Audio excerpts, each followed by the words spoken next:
반갑습니다. 잘 오셨습니다. 네, 성령 충만하시고 승리하십시오.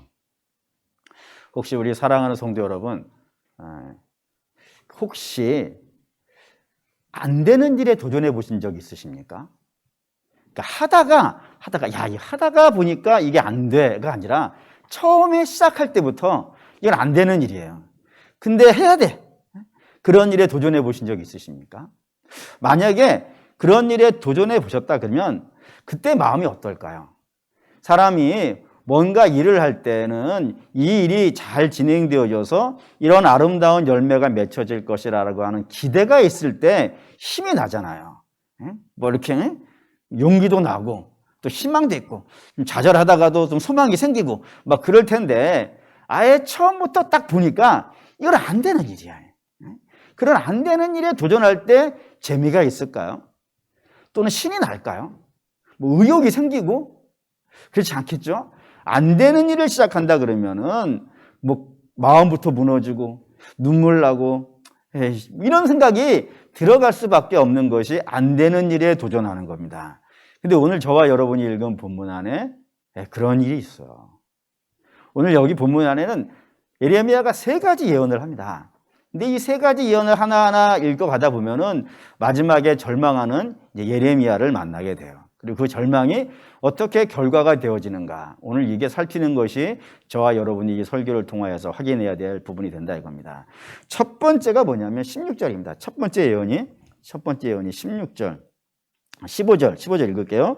너희는 들을지어다 귀를 기울일지어다 교만하지 말지어다 여호와께서 말씀하시니라. 첫 번째 예언. 성경이 예언이라고 하는 것은 2가지가 있어요. 첫째는 뭐냐면 정말로 미래에 일어날 일을 이야기하는 것도 예언이라 그래요. 근데 또 하나가 있어요. 또 하나는 하나님의 말씀을 전하는 것도 예언이라 그래요. 그러니까 2가지가 다 여기 포함된다는 걸 여러분들이 마음에 두시고, 여기 주께서 첫 번째로 예레미야에게 예언하라고 한 것이 뭐냐면 교만하지 말라 이거예요. 너희는 교만하지 말라. 이 교만이라는 뜻이 뭘까요? 우리가 일반적으로 교만이라는 단어를 쓸 때는 언제 쓰냐면은 자기를 높일 때입니다. 자기를 자랑하고 자기를 높이고 이렇게 자기 잘난 맛을 나타내고 이런 것을 우리가 일반적으로 교만이라 그러는데, 성경이 말하는 교만이라고 하는 것은 그걸로는 좀 부족해요. 그냥 혼자 잘난 멋을 내는 것, 그 정도가 교만이 아니라 진짜로 교만의 뜻은 16절에서 확인할 수 있습니다. 16절 읽을게요. 그가 어둠을 일으키시기 전 너희 발이 어두운 산에 거치기 전 너희 바라는 빛이 사망의 그늘로 변하여 침침한 어둠이 되게 하시기 전에 너희 하나님 여호와께 영광을 돌리라. 줄을 그으셔야 된다면 어디다 그으셔야 되냐면 너희는 하나님께 영광을 돌리라. 이 부분에 줄을 쳐야 돼요. 왜냐하면 사람의 본분입니다. 그게 사람의 본분. 사람이 이 땅에 있는 이유가 뭐냐? 웨스터민스터 신앙고백. 이런 거 멋있는 말로 써야 돼. 웨스터민스터 신앙고백. 우리 장로교 신앙고백의 가장 중요한 교리가 쓰여져 있는 책이 웨스터민스터 신앙고백이라고 하는 곳에 써 있어요. 거기에 여러분도 다 들어보셨겠지만 첫 번째 제1장 1절 웨스터민스터 신앙고백 제1장 1절에 뭐가 쓰여 있냐면 사람의 본분이 나와요. 사람은 무엇하는 존재이냐? 하나님의 사람을 왜 만드셨느냐? 사람이 이 땅에서 해야 될 일이 무엇이냐? 이게 써져 있는데 거기에 뭐라고 되어 있냐면 사람의 본분은 여호와를 즐거워하며 그 하나님께 영광을 돌리는 것이다. 하나님께 영광을 돌리는 것. 그게 사람의 본분이라 이겁니다. 그럼 조금 더 구체적으로 생각해 봅시다. 하나님께 영광을 돌린다는 건 뭘까요? 하나님께 영광을 돌린다는 것은 자기 자신을 높이는 것이 아니라 누구를 높이고, 세상에서는 교만이라는 건 자기 자신을 높이는 거잖아요. 근데 성경에서 말하는 교만은 그 정도의 작은 개념이 아니라 자기 자신을 높이지 아니하고 누구를 높이고 하나님을 높이는 것. 이게 겸손이에요. 뿐만 아니라 자기를 의지하지 아니하고 하나님을 의지하는 것. 이거를 겸손이라 그런다니까요. 그러니까 교만은 반대가 되겠지. 교만은 하나님을 영광스럽게 하지 아니하고 누구를 영광스럽게 하고 자기를, 하나님을 의지하지 아니하고 자기를 의지하는 것. 이걸 교만이라 그런다 이거예요.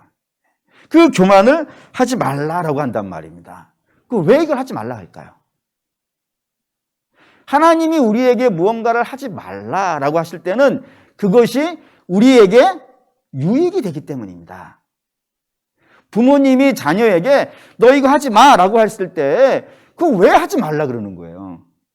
그게 자녀의 인생에 도움이 안 되는 일이고 더 나아가서는 망하는 일이기 때문에 그렇습니다. 근데 우리 부모라고 하는 자리는 사실 정확하게 모르잖아. 이게 진짜로 망하는 것인지 아닌지를. 그래서 그럼에도 불구하고 부모가 자녀보다 조금 더 지혜가 있고 조금 더 경험이 많은 그걸 가지고 자녀에게 유익을 이야기한다 그러면 우리 하나님은요, 전지전능하신 분이잖아요. 그분이 우리에게 하지 말라고 했을 때는 그게 정말로 문제가 돼요. 예를 들면 많이 얘기했으니까 간단히 합시다. 사람은 두 가지로 만들어져 있다고 했어요. 하나는 먼지, 또 하나는 하나님의 영으로 됐단 말이에요. 그러니까 사람의 구성 요소가 이렇단 말이에요. 근데 이 하나님의 영이 사람에게서 빠지면 어떻게 되는 거예요? 먼지가 되는 거야. 이 먼지가 되는 인생을 성경은 신라곤이라 한단 말이에요. 그리고 다른 말로는 이게 사망이에요. 자꾸 아담이 범죄하고 났을 때 왜 안 죽었습니까? 라고 이야기하는데 하나님의 영이 빠지면 죽는 거예요, 그게요. 이 땅에 있는 사람들이 살아서 돌아다닌다고 그게 산 게 아니야. 산 건 뭘만하면 살았다 그러는 거예요. 하나님과 연합되어져 있는 자가 산 자예요. 하나님과 분리되어져 있는 자는 그게 죽은 자야. 뿐만 아니라 하나님의 영이 빠져나간 자가 망한 자예요. 그렇기 때문에 하나님은 이 사람을 너무너무 사랑하기 때문에 이 사람이 망하거나 죽기를 원치 않으신단 말입니다. 죽거나 망하는 걸 원치 않고 신라가 나는 것을 원하지 않기 때문에 자꾸 어디로 들어오라 그러는 거예요. 하나님 안으로 오라. 내게 붙어 있어라. 나의 안에 거하라. 자꾸 그렇게 말씀하시는 것이 하나님과 연합된 인생의 산자이고 그게 낙원을 살고 있는 것이고 그게 영생하고 있는 것이며 그게 결국에는요 복이 있는 자리가 된다 이거예요. 네? 그래서 하나님 자꾸 나랑 같이 있자라고 말씀을 하시는데 사람은 마치 철없는 아이가 자꾸 소원을 뭘로 가져요? 부모를 떠나는 걸로 가죠. 부모를 떠나는 걸 자꾸 소원을 하죠. 근데 사람의 부모를 떠나는 건 어쩔 수 없는 일이지만 주께서 창세기에 이미 명하신 거예요. 부모를 떠나서 라고 해서 이미 정하신 것이지만 사람은 하나님을 떠나서 살면 안 되는데 망하는 길인데 그래도 자꾸 떠나려고 그런단 말이에요. 그래서 그 떠나는 방법이 뭐냐면 그게 바벨탑이에요. 바벨탑이 무엇이냐? 사람이 자기의 노력과 자기의 열정과 자기가 가진 것을 갖고 자꾸 쌓아가지고 결국에는 하나님하고요 담을 쌓고 살아가는 것. 그게 바벨탑이에요. 자꾸 사람이 그런단 말이에요. 내가 조금만 더 가지면 하나님이 나를 안 도와줘도 나는 살 수 있어. 내가 조금만 더 열정을 내면은 난 하나님이 나하고 관계없어도 나는 살아갈 수가 있어. 내가 조금만 더 노력하면 굳이 뭐 하나님과 관계없이도 나는 잘 살아갈 수 있어 라고 하는 그런 생각들이 있단 말입니다.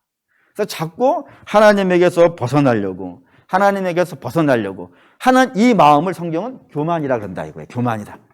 하나님에게서 벗어나려고 하는 마음. 하나님 아래 살고 있어야 되고 하나님과 연합해 있어야 되고 하나님의 도움을 받아야 되고 하나님을 의지해야 되는 게 겸손이라면은 그거에서 떠나가려고 하는 것들은요. 그걸 교만이라 그러고 그 교만은 망하는 길이라 그런다 이겁니다. 그래서 17절 읽을게요.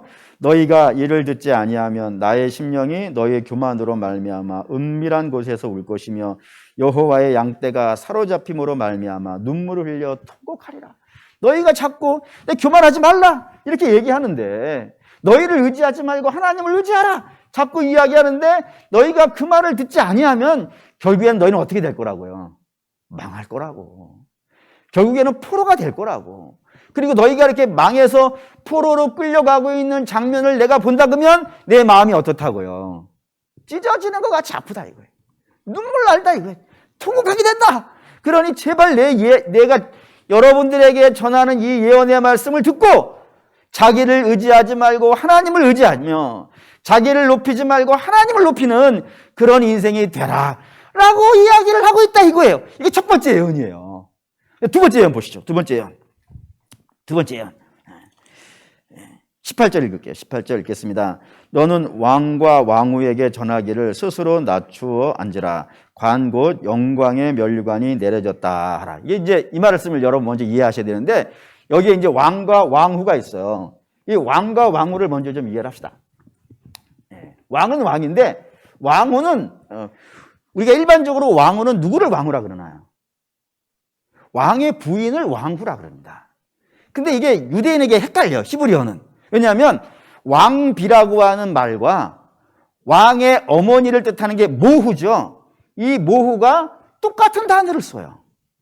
그러니까 이게 부인을 말하는 것인지 어머니를 말하는 것인지 글자만 가지고는 이제 이해를 할 수가 없단 말입니다. 그래서 상황을 좀 보셔야 될 것 같아요. 상황이 이렇습니다. 이스라엘 남유다의 왕 중에 마지막 등불, 유다의 마지막 등불이라고 불리는 왕이 있습니다. 이름이 뭐죠? 요시야. 요시야가 마지막 등불이라고 불리는 왕입니다. 이 왕에게는 4명의 아들이 있어요. 4명의 아들. 첫 번째 아들이 여호아하스. 두 번째 아들이 여호와김. 그리고 세 번째 아들이 시드기야. 네 번째 아들이 샬롬. 여기가 시드기야. 여기가 여호와김. 여호아하스. 그리고 여기가 샬룸이라고 불리는 4 아들이에요. 근데 처음에 요시야의 첫 번째 아들이 전쟁에서 아버지가 죽은 다음에 왕이 되는데, 왕이 되고 난 것을 애굽의 바로인 느고가 와서 폐위를 시켜버린단 말이에요. 그래서 두 번째 아들을 여호와김을 왕으로 세웠단 말입니다. 그리고 여호와김이 왕으로 생활을 11년간 잘한 건 아닌데 11년간인가 해요. 그리고 나서 이 왕이 자기 아들에게 왕권을 넘겨준단 말입니다. 그 왕이 이름이 여호와긴이에요. 여호와긴 여기가 아니고 얘의 아들이 같은 비슷한데 글자가 이 긴이에요. 근데 그리고 얘 어머니, 그러니까 여호와김의 부인이 누스단이라고 한 여자예요. 누스단. 얘가 18살에 왕이 됐어요. 18살에 왕이 됐으니까 뭐 알겠어요, 모르겠어요? 모르지. 잘 몰라요. 그래서 섭정을 하게 돼. 누가? 엄마가. 누스단이. 우리나라 조선으로 본다면 어린왕 앞에 딱 앉아놓고 뒤에 발 쫙 내려놓고 뒤에서 여봐라 하시는 분 있잖아요. 그거를 이 누스단이 하고 있는 거예요. 그래서 왕후 이 두 사람이에요. 이 두 사람. 여기가 이제 폐해지고 여기 삼촌이 왕이 되는 거예요. 마지막 왕이. 이렇게 되는데 이 누스단, 이 여호와긴과 누스단이 이 예언을 너희가 하나님의 말씀을 따르지 아니하고 자기 마음대로 교만하게 살면은 반드시 망할 것인데 그 망할 때에 너희도 망할 거라 그러는 거예요. 왕과 왕후도 망해서 사로잡혀 갈 것이다 라고 얘기했다 이겁니다. 그 사로잡혀 간다고 얘기를 하는데도 불구하고 이 백성들이 이걸 믿지를 않아요. 특별히 왕과 왕후가 이 사실을 제일 안 믿어요. 3가지 이유 때문이라고 일반적으로 알려져 있어요. 첫 번째는 무엇이냐면 이건 앞에서 봤어요. 앞에서 쭉 등장하는 것인데 이스라엘은 자기가 안 망한다는 근거로 무엇을 가지고 있냐면 성전이 근거예요. 그러니까 성전이 우리 안에 있으면 안 망한다라고 생각하는 거예요. 그래서 성전만 붙잡고 살면 되는 거예요, 지금. 아무리 어렵게 되어지고 국제 정세가 어떻게 되든 뭐 우리 안에 죄악이 넘치든 못된 짓을 골라서 하든 뭐 하여튼 망할 짓을 골고루 해. 골고루 막 잔뜩 해도 우리가 절대로 안 망하는 이유는 뭐 때문에? 성전이 우리 안에 있으면 안 망한다 그러는 거예요. 근데 여러분 이건 조심하셔야 돼. 이걸 정말로 경계해야 돼. 하나님은 성전 때문에 볼모 잡히시는 분이 아닙니다. 성전이 있다고 해서 그걸 봐주시고 성전이 없다고 해가지고 치시고 그런 분이 아니에요. 하나님은 성전 때문에 심판을 못 하시는 분이 아니라 성전을 헐어버리시는 분이에요. 근데 이런 마음을 갖고 성전이 있으니까 우리는 안 망해. 이런 생각을 갖고 있는 게 유대인이었다고 앞에 성경이 쭉 이야기했단 말입니다. 두 번째는 우리가 왕족이니까 안 망한다고 생각한 거예요. 이게 뭔 말이냐면 왕과 일반 백성이 있는데 이 둘 중에서 전쟁이 나면 제일 고생을 하는 사람들이 누군가요? 전쟁 나면 백성입니다. 백성이 전쟁 나면 제일 고생을 하는 이유는 세 가지 때문이라고 되어 있어요. 첫째, 백성은 정보력이 없어. 다시 말하면 전쟁이 나도 전쟁이 났는지 안 났는지 몰라요. 언제 알아요? 적이 눈앞에 왔을 때. 그때서야 알지. 반면에 왕은 전쟁이 난 정보를 안단 말이에요. 그래서 제일 먼저 도망가면 누가 도망갈 수 있겠어요? 그런 거예요. 그래서 한국 전쟁 때도 그분이 제일 먼저 도망갔고 뒤에 한 건 가리 건너가다가 다 터져 죽은 거 아니겠어요? 그렇습니다. 정보가 없어요. 두 번째는 백성들에게는 군사가 없어요. 근데 왕은 뭐가 있어요? 군사가 있어요. 특별히 왕 옆에는 누가 있냐면 경호원이 있어요. 특별히 드라마 같은 거나 영화 같은 거 보시면 왕 옆에는 그 나라의 무사 중에서요, 최고의 무사가 늘 옆에 따라다녀요. 따라다녀가지고 혹시 왕이 어려운 일이 생기면 그 무사가 왕을 딱 업고 뛰잖아요. 업고 막 칼질 막 하잖아요. 그러다가 더 이상 도망갈 데가 없으면은 무사가 왕을 딱 내려놓고 이렇게 얘기합니다. 폐하, 지금까지 모시게 된 것이 영광입니다.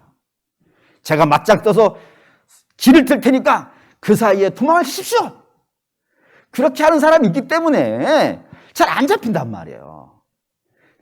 그런 이유가 있다라고 되어져 있고, 세 번째는 돈도 있어요. 그래서 막판에 잡히면은 돈으로 거래할 수 있어요. 내가 돈 낼 테니까 봐달라. 전쟁 배상금 내겠다. 그거 봐달라 할 수 있는데, 백성은 그런 게 없지 않습니까? 그래서 백성들은 고생을 하고 왕은 그렇게 도망갈 길이 많다 이거예요. 그러니 나는 안 망할 거라고 생각하는 것이 두 번째 이유고, 세 번째 이유는 성경에 쓰여 있습니다. 19절 읽겠습니다. 네겝의 성읍들이 봉쇄되어 열자가 없고 유다가 다 잡혀가되 온전히 잡혀가는도다. 여기 네겝이라는 말 때문에 그런데 이스라엘이라는 나라는 3등분으로 나라를 나눌 수 있어요. 3등분으로.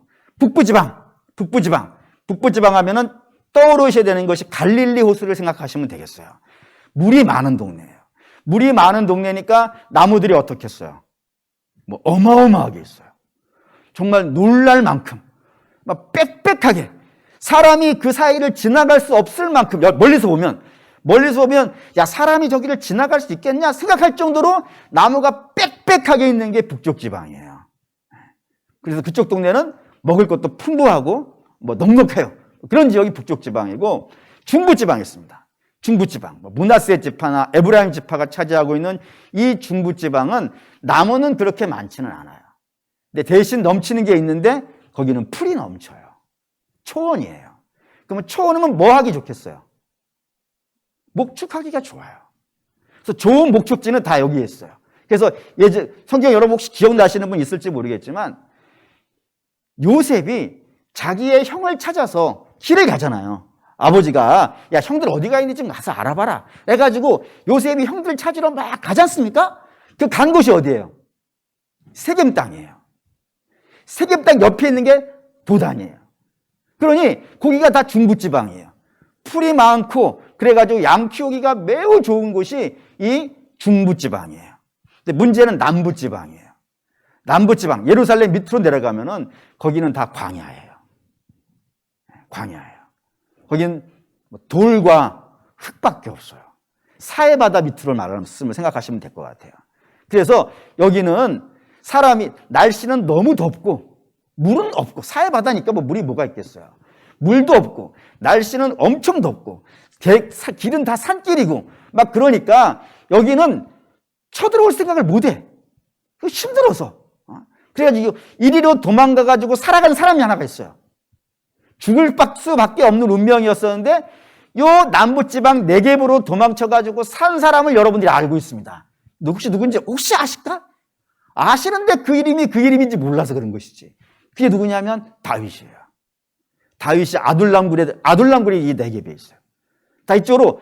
그러니까 물론 하나님이 그를 지켜주셨기 때문에 안 잡힌 건 사실이지만 다윗이 네겝 지방, 남부 지방으로 도망가서 사는 것 또한 사실이에요. 그 정도로 험한 곳이 남부 지방에 있단 말입니다. 그래서 왕들도 문제 있어? 그럼 피난 가. 어디로? 네겝으로 가. 그러면 거기는 너무너무 험한 곳이고 어려운 곳이니까 굳이 적들이 여기까지 쳐들어와가지고 이 힘든 곳에서 우리를 잡아가지는 못할 거야.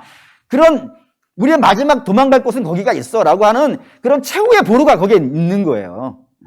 최후의 보루가. 뭐 혹시 아시는 분은 아시겠지만 무깃도라고, 아니 무깃도란다.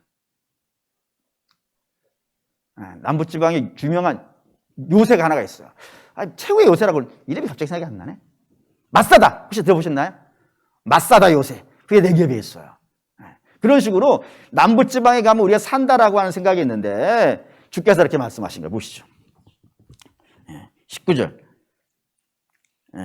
22절 읽게요. 22절 읽겠습니다. 내가 마음으로 이르기를 어찌하여 이런 일이 내게 닥쳤는고 하겠으나 내 죄악이 크므로 내 치마가 들리고 내 발꿈치가 상함이니라. 뭔 말이냐면은 저들이 바벨론이 이제 쳐들어올 거예요. 쳐들어오는데 저들은 단순히 예루살렘에 있는 뭐 보화를 뺏어가고 자기들 이득이 있어서 그 이득을 챙기려고 쳐들어온 자들이 아니라 이거예요. 일반적으로 전쟁은 그렇죠. 일반적으로 전쟁이라고 하는 것은 내가 저 나라 쳐들어가서 뭐 뺏어오고 내가 뭐 가져오고 노예를 가져온다든가 돈을 가져온다든가 뭔가 이득이 있어서 전쟁하는 거잖아요. 근데 이 바벨론이 예루살렘 침공하는 것은 단순히 재물을 빼앗고 노예를 잡아가는 경제적 이득의 목적이 전쟁이 아니라 이겁니다. 그런 것이 목적이라면 내게까지 올 이유가 없어요. 힘드니까. 근데 그것 때문이 아니라 뭐 때문에 온다고요 지금? 네? 다시 22절 뭐 때문에 온다고요? 22절 내 죄악 때문에 온다 이거예요. 그 죄를 하나님께서 심판하려고 이 예루살렘이 가지고 있는 유다 백성이 가지고 있는 죄를 하나님이 심판하기 위해서 바벨론이라는 군사를 일으켰단 말입니다. 그러니 하나님이 시작한 전쟁이니까 하나님이 이스라엘을 심판하려고 시작한 전쟁이니까 이 전쟁은 지리가 어렵고 환경이 어려워서 끝나는 게 아니라 누가 그만해야 끝나는 거예요. 하나님이 그만해야 끝난다 이거예요. 근데 하나님이 너를 잡아갈 때까지 그 전쟁을 시작하겠다 이거예요. 왕이건 왕후건 간에 너희가 그 왕관을 다 빼앗아 가지고 너희를 잡아갈 때까지 이 전쟁은 내가 멈추지 않을 것이다 라고 말씀하신다 이겁니다. 그래서 실제로 그랬어요. 여호야긴이 왕이 돼서 3개월 만에 바벨론이 2차 침공을 시작한 거예요. 쳐들어와 가지고 이 시드기야와 그 어머니 누우스다를 잡아갑니다. 잡아가고 그 나라 왕을 시드기야 왕으로 바꿔버리는 그런 일을 저질 것이다. 이게 두 번째 예언이에요. 이제 세 번째 예언 보시죠. 23절 읽겠습니다. 굿수인이 그의 피부를 표범이 그의 반점을 변하게 할 수 있느냐? 할 수 있을진데 악에 익숙한 너희도 선을 행할 수 있으리라. 이게 세 번째 예언인데 이스라엘 속담입니다. 이 속담이 이전에도 있었는지는 모르겠어요. 근데 아마 이후로는 분명히 이게 이스라엘의 속담으로 남아져 있는 내용입니다. 뭐 굉장히 비참한 내용이에요. 어떤 것이냐면 우리식으로 먼저 이야기하고 나머지를 설명하겠습니다. 우리식으로 말씀을 드린다면 이런 겁니다. 호박에 줄 긋는다고 수박이 되겠냐? 라는 뜻이에요. 좀 세부적으로 보시죠. 구스는 아프리카에 있는 나라입니다. 지금으로 말하면 이디오피아입니다. 그 이디오피아에 살고 있는 사람들은 대부분이 다 흑인입니다. 근데 그들이 흑인이 된 것은 그 땅에 태어났을 때는 하였는데 그 태양빛이 너무 뜨거워가지고 살이 그을려서 썬탱이 되고 태닝이 돼가지고 까매진 것이 아니라 이겁니다. 저들은 태어날 때부터 피부가 검정색이었기 때문에 그런 검정색 피부를 물로 닦는다고 해가지고 저들이 하얗게 되는 것은 아니다라는 거예요. 표범도 그렇습니다. 표범도 저가 딱 태어났을 때는 미국의 아프리카의 퓨마라고 하는 거 있죠. 아무 색깔 없는 애. 그런 애들 데려다가 누가 옆에서 이렇게 그림으로 이렇게 동그라미 그린 게 아니라 이거예요. 저들도 태어날 때부터 어떻다고요? 점이 찍혀 나온 거라고. 그렇기 때문에 누가 닦는다고 해가지고 그게 지워지지 않는 것처럼 이스라엘이 그렇다 이거예요. 이스라엘이 어떠냐면은 우리 읽었나요? 읽읍시다. 23절. 읽겠습니다. 굿수인이 그의 피부를, 표범이 그의 반점을 변하게 할 수 있느냐? 할 수 있을진데 악에 익숙한 너희도 선을 행할 수 있으리라. 저들이 본성적으로 까맣고 본성적으로 점이 찍힌 사람들이라, 점이 찍힌 짐승이라 아무리 애를 쓰고 노력해도 하얘지지 아니하고 점이 빠지지 않는 것처럼 너희는 어떤 사람이라고요? 너희는 악인이라 이거예요. 처음부터 악한 자라 이거예요. 본질상 너희는 악한 자라 이거예요. 악한 자이기 때문에 뭐는 절대로 못한다고요. 선을 행할 수 없다 이거예요. 선이 뭐죠? 근데 맨 처음 봤어요. 하나님께 영광을 돌리는 삶. 너희는 그걸 살지 못한다 이거예요. 너희가 만약에 그런 삶을 살 수 있다면 그건 내일 아침에 태양이 서쪽에서 뜨는 거야. 있을 수 없어. 그렇게 이야기하는 거라 이겁니다. 그러니까 이걸 싹 종합해가지고 첫 번째 예언, 두 번째 예언, 세 번째 예언을 싹 종합해가지고 결론을 내리면 이렇게 됩니다. 회개해라. 그렇지 않으면 너희 망한다. 근데 참 안타깝게도 너희는 본질상 악인이라 회개할 것 같지가 않다. 그래서 결국엔 망하겠지? 망해서 포로로 끌려갈 거야. 그리고 끝날 거야. 역사에서 사라질 거야. 라고 얘기한 거예요. 그러니까 지금 예레미야가 설교를 하고 예언을 하는 건 백성들이 돌아올 거를 기대하고 설교하는 게 아니라 이거예요, 지금. 저들 망할 거야. 내가 백날을 얘기해도 너희는 못 알아들을 것이고, 백날을 얘기해도 회개 안 할 것이고, 너희는 결국에 망해가지고 역사에서 사라질 거야. 그거 어쩔 수가 없다. 라고 하는 마음으로 이 설교를 하고 있으니 이 설교가 재밌겠어요. 신이 나겠어요. 여러분들이 제가 설교하면 아멘을 해주기 때문에 제가 10일 전까지 설교하지 않습니까? 근데 여러분이 뭔 소리 하는 거야? 가버리면은 뭔 재미가 있겠어요. 근데 지금 예레미야가 딱 그런 상황이라 이겁니다. 속이 소귀에다가 경을 읽고 있는 것이고 쓸데없는 짓 하고 있는 그런 상황이라 이겁니다. 그럼 이제 질문이 되는 거예요, 여기서. 어떤 질문이 되냐면, 그러면 하나님, 듣지도 않을 예언을 왜 시키세요? 아니, 들을 만한 자들에게 하셔야지. 아니, 예레미야가 아무리 떠들어도 못 알아듣는다면서요. 결국에는 하나님 부인할 것이고, 악을 계속 짓다가 결국에는 망할 텐데, 그리고 포로로 다 끌려갈 텐데, 뭐하러 그렇게 예레미야를 닥달하셔가지고, 예레미야도 하고 싶어 하지 않잖아요.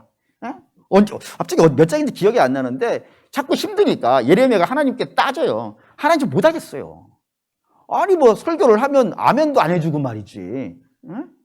여러 번 말하는 건 아니에요. 아멘도 안 해주지, 뭐, 따라서 해주지도 않지, 뭐, 다 안 하고 그냥 가는데, 저 안 할래요. 그러니까 하나님께서 마음을 어떻게 하셔요? 불나게 하셔가지고 하겠단 말이에요. 그러니까, 예레미야 안 하려고 하는 거예요, 지금. 재미도 없으니까. 근데 자꾸 하나님 시킨다 이거예요. 왜 시킬까? 오늘 제가 여러분에게 들려는 건 이거예요. 자꾸 왜 시킬까? 중요한 이유가 있어요. 그게 뭐냐면, 하나님이 가지고 있는 중요한, 너무너무 중요한 특징이 하나가 있습니다. 그게 뭐냐면, 하나님은 반드시 당신의 백성을 남겨놓습니다. 하나님 중요한 특징입니다. 물론 마지막 우리 주님이 재림하실 때는 그런 남기고 말고 그런 개념이 없어요. 주님이 재림하실 때는 그때는 어떤 때예요? 심판의 때예요. 심판의 때는 뭐 하는 거예요? 구분해 버리는 거예요. 한쪽에는 양, 한쪽에는 염소. 한쪽에는 알곡, 한쪽에는 가라지. 구분할 때가 재림할 때이고, 그 재림 전에는 하나님께서 당신의 백성들을 심판하시는 한이 있더라도 그 심판을 싸그리 없애버리는 심판이 아니라 반드시 몇 명이든지 간에 하나님이 남기세요. 예를 들어 봅시다. 홍수 심판이 있었어요. 하나님이 그 땅에 코로 숨 쉬는 걸 다 없애버리신다 그랬어요. 그래서 심판을 내리시는데 싹 다 없애시는데도 불구하고 거기에 남긴 자들이 있어요. 그게 누구예요? 노아의 가족이에요. 노아 부인과 아들 셋과 며느리 셋 해가 총 8명을 남긴 걸로 되어 있어요. 또 뿐만 아니라 출애굽을 해가지고 이스라엘이 가나안에 들어가지 않습니까? 근데 처음에 가나안 도착했던 곳이 가데스 바네아라는 곳에서 정탐꾼 40명 왔다 갔다 한 거 뭐 기억나시죠? 거기에서 이스라엘이 여기 들어가면 우리 죽는다 그러니까 다 나자빠졌어요. 우리 못 간다고. 근데 하나님이 나타나셔가지고 이스라엘 백성들을 심판하시면서 뭐라 하시냐면, 너희가 나를 믿지 못하고 여기 못 들어간다 그러냐? 그러면 너희가 못 들어간다라고 했던 그 아이들, 20세 밑에 그 어린 아이들은 이 못 들어간다라고 했으니까 저들은 들어가고 너희는 못 들어가게 하겠다 해가지고 이 갈렙과 여호수아를 빼놓은 출애굽 1세대는 다 어떻게 되는 거예요? 싹 다 광야에서 망합니다. 그리고 광야에서 만들어진 출애굽 2세대를 준비시켜가지고 저들을 가나안에 집어넣으시는 거예요. 뿐만 아니라 사사기 19장 이하에 가면은 레위인과 첩 이야기가 나와요. 레위인이 첩이 있다는 웃기지도 않는 일이 이제 사사기에 벌어졌는데 이 레위인이 첩이 도망가 버렸기 때문에 그를 데리러 갔다가 오잖아요. 오다가 한 노인의 집에서 유숙하게 됐는데 그때 그 집에 그 베냐민 지파에 있는 사람들이 찾아와가지고 막 이렇게 하잖아요. 그래가지고 이 레위인이 자기의 첩을 내줬더니 그 첩이 밤새도록 고통을 당하다가 결국에는 문지방에 가서 죽었단 말입니다. 그래서 레위인이 열받아가지고 그 시신을 이런 얘기까지 다 하긴 그렇지만 어쨌든 합시다. 12토막으로 나눠가지고 이스라엘 12지파에게 보낸 거예요. 그러자 이스라엘 12지파의 족장들이 이 시신의 조각을 보고 분노했죠. 어떻게 가나안 땅에서 율법이 있고 할례를 하며 하나님을 예배하는 이 땅에서 어떻게 이런 일이 발생되는가 해가지고 이 상황을 조사해보자 해가지고 12지파가 다 모여요. 여기에 베냐민 지파 땅에. 그리고 베냐민 지파에게 그 땅이 이제 베냐민 지파니까 베냐민 지파 족장에게 그 악한들을 내놔라. 우리가 처단하겠다라고 했는데 이 베냐민 지파에서 내놔요, 안 내놔요? 안 내놔요. 그래서 전쟁이 붙었어. 3번 붙었는데 1차 전쟁과 2차 전쟁은 11개의 지파가 졌어요. 그래서 11개의 지파가 크게 회개를 합니다. 회개를 해서 하나님의 도움을 받아가지고 이 베냐민 지파를 3번째 전쟁에서 쑥대밭을 만들었단 말이에요. 싹 다 불태웠다고. 그 베냐민 지파 10지파를 싹 다 제거했는데 그럼에도 불구하고 거기에서 600명이 남았다 이거예요. 남자만 600명 남았는데 이 600명 남은 자들을 위해서 이들이 이제 아내들을 훔쳐갈 수 있도록 그걸 보쌈하지. 보쌈을 해간단 말입니다. 그거를 용인해줘요, 이스라엘이. 그렇게 해가지고 베냐민 지파가 남겨져요.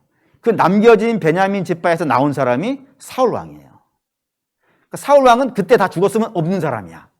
근데 그때 그 남겨진 600명에서 나온 사람이 끝에 가서요. 이게 바울이에요.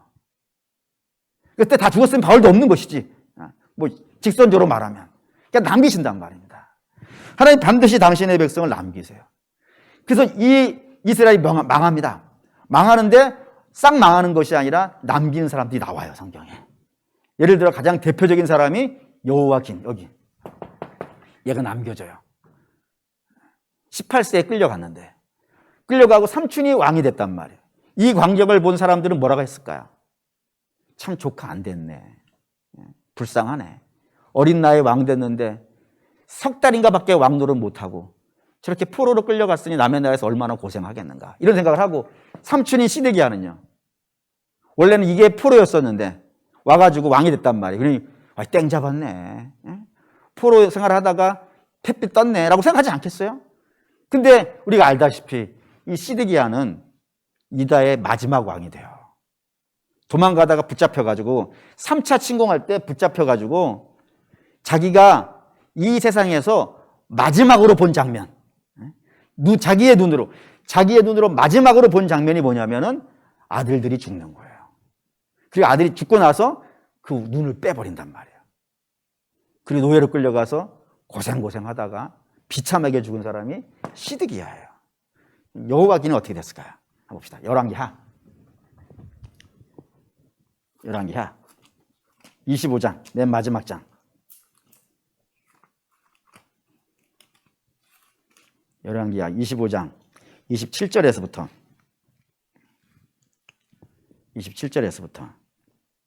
30절 27절에 30절 읽겠습니다. 유다의 왕 여호와긴이 사로잡혀 간 지 37년 곧 바벨론의 왕 에월 무로닥이 즉위한 원년 12월 그달 27일에 유다의 왕 여호와긴을 옥에서 내놓아 그 머리를 길게 하고 그에게 좋게 말하고 그의 지위를 바벨론에 그와 함께 있는 모든 왕의 지위보다 높이고 그 죄수의 의복을 벗게 하고 그의 일평생에 항상 왕의 앞에서 양식을 먹게 하였고 그가 쓸 것은 날마다 왕에게서 받은 양이 있어서 종신토록 끊이지 아니하더라. 감옥에서 풀려나왔고 그가 왕이 그에게 월급을 줬고 그리고 그것으로 왕과 함께 먹고 함께 생활할 수 있도록 배려해줬다 이거예요. 근데 이게 왜 중요하냐면 이 포로에서 풀려났던 여호와 기느의 후손으로 태어난 사람이 그 유명한 스룹바벨이에요. 이스라엘 해방되어 돌아올 때 그 이스라엘을 데리고 온 총독, 그게 바로 여호와 기느의 자손이에요. 그리고 그 스룹바벨에게서 쭉 찾아가서 밑으로 쭉쭉쭉쭉쭉쭉 내려가면 그 밑에서 누가 나오냐면 예수님이 나와요. 하나님 그렇게 남기신단 말이에요. 근데 오늘 제가 여러분에게 드리려고 하는 결론은 뭐냐면은 이 남겨놓은 사람 중에 여러분들이 반드시 알아야 되는 사람이 하나가 있는 거예요. 그 반드시 알아야 되는 사람이 누구냐면 다니엘입니다. 이 여호와긴이 끌려갈 때 2차 침공 때 끌려갔다 그러는데 2차 침공 때 끌려간 사람이 다니엘이에요. 근데 다니엘이 왜 중요하냐면 다니엘 9장 2절 때문에 중요해요. 오늘은 다니엘 9장 2절.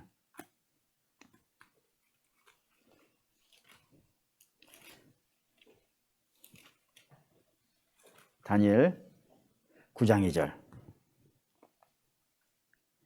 9장 2절. 935페이지. 935페이지. 다니엘 9장 2절 읽겠습니다. 곧 그 통치 원년에 나 다니엘이 책을 통해 하나 여호와께서 말씀으로 선지자 예레미야에게 알려주신 그 연수를 깨달았나니 곧 예루살렘의 황폐함이 70년 만에 그치리라 하신 것이니라 라고요. 놀랍죠? 뭐가 놀랍냐면 우리 아까 이렇게 봤어요. 예레미야도 몰랐어요. 예레미야도 하나님께서 내게 말씀을 자꾸 전하라 그러는 거예요. 근데 자기 눈앞에 보는 백성들은 아무도 예레미야가 하는 말을 안 듣는 거예요. 안 듣는 거예요. 그래서 결국엔 망할 거예요. 그것만 예레미야가 알아요.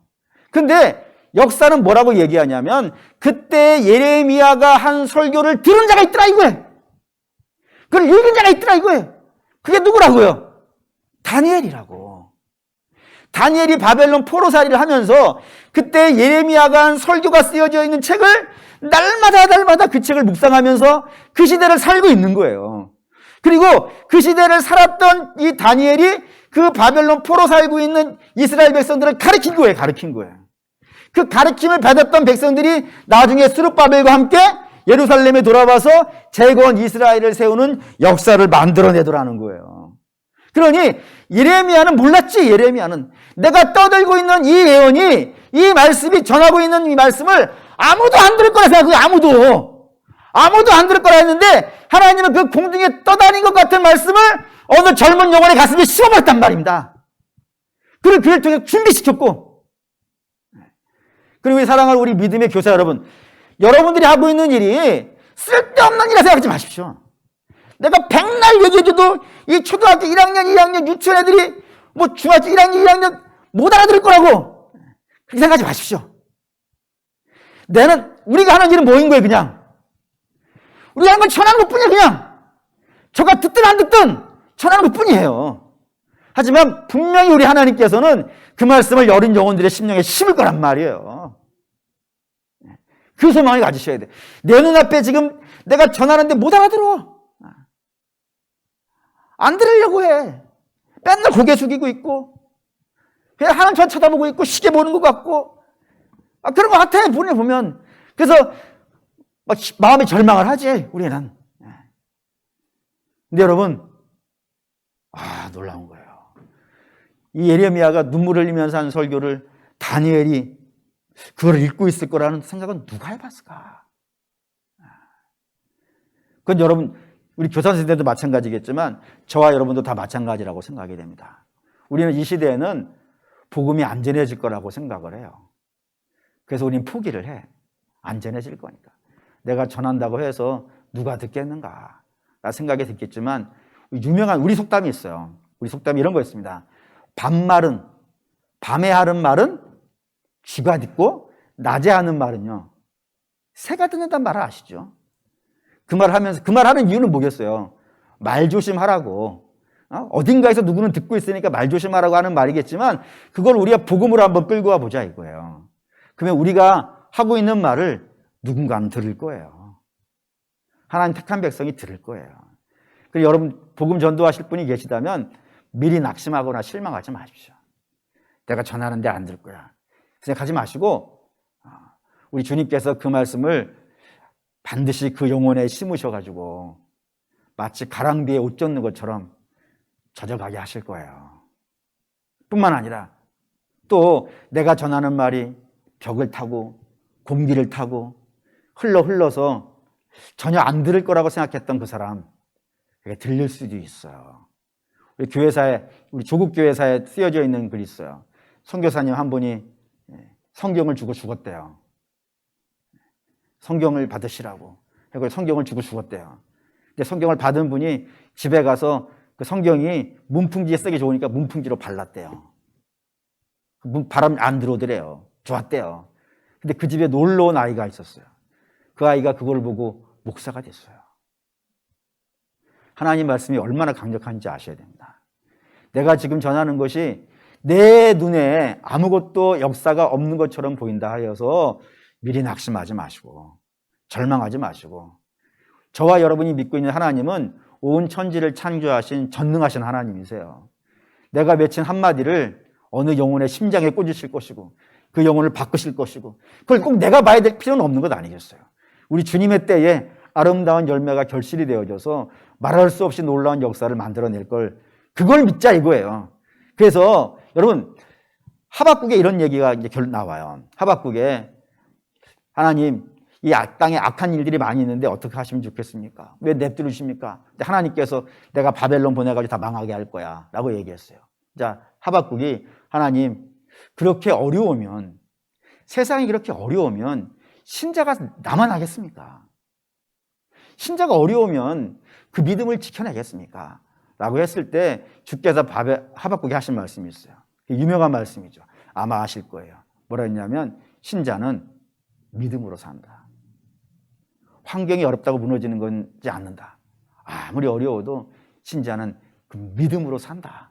그거 염려하지 말라라고 하시는 걸 결론으로 얘기하셨다 이겁니다. 그럴 겁니다.